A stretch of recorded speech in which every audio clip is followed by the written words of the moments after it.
Нэгэн тийм одоо асар ихээр тэлсэн, асар их үргүү зардал оруулсан ийм төсвийг оруулсан тэр субъект нь бол засгийн газар.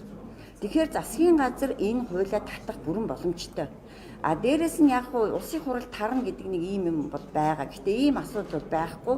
Улсын хурал бол хуулийн хүрээнд хоёрхан одоо үндсэн хуулийн зааснаар бол хоёрхан нөхцөл тардаг.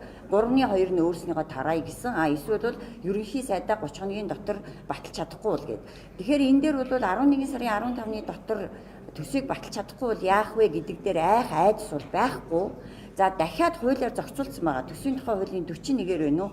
Хэрэг төсөв батлагдахгүй бол яах вэ гэхээр өмнөх жилийнхаа төвшөнд бүх зардлуудыг авч явнаа. За энэ дээр мэдээж эрүүл мэнд одоо боловсрал дээр асуудал одоо цалин хөлсний асуудал гэвэл тэрийг бол өөрөөр авна. А бусдыг нь бол өмнөх жилийн төвшөнд байрнаа гэд дахиад зохицуулсан байгаа. За дахиад нэг зохицуулж юу вэ гэхээр буцаад татаад тэгээд яаж оруулах вэ гэд асуудал үүснэ. За яг одоогийн төсвийн тухай хуулийн дээр бол 9 сарын 1-нд өргөн байрна. Тэгээ 11 сарын 15-ны дотор батлна гэж заасан боловч улсын их хурлад энэ дэгийн тухай хуулиндаа өөрчлөлт оруулах бүрэн эрх бас дахиад байгаа. Ягаад гэвэл сая бид нар Монгол улсын 25 оны хүчлийн төлөвлөгөөг бол 6 сарын 1-ний дотор батлах ёстой байсан.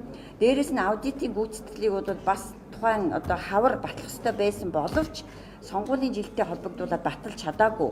А энийгээ яаж улсын хурал зассан бэ гэвэл дэгийн тухай хуулиндаа 3 дугаар зүйлд байгаа. Улсын хурал хэрвээ одоо тодорхойгүй асуудал үүсэх юм бол өөрснөө дэгэндээ өөрчлөлт оруулах хэрэгтэй гэдэг дэгийн тухай хуулийн 3 дугаар зүйлд байгаа. Яг энэ зүйлийнхаа дагуу улсын хурал бол дэгэндээ өөрчлөлт оруулаад магадгүй засгийн газрыг төсвөө татах юм бол дахиад дэгэндээ 14 хоногийн дотор дахиж оруулж ир гэсэн өөрчлөлтийг оруулах бүрэн боломжтой.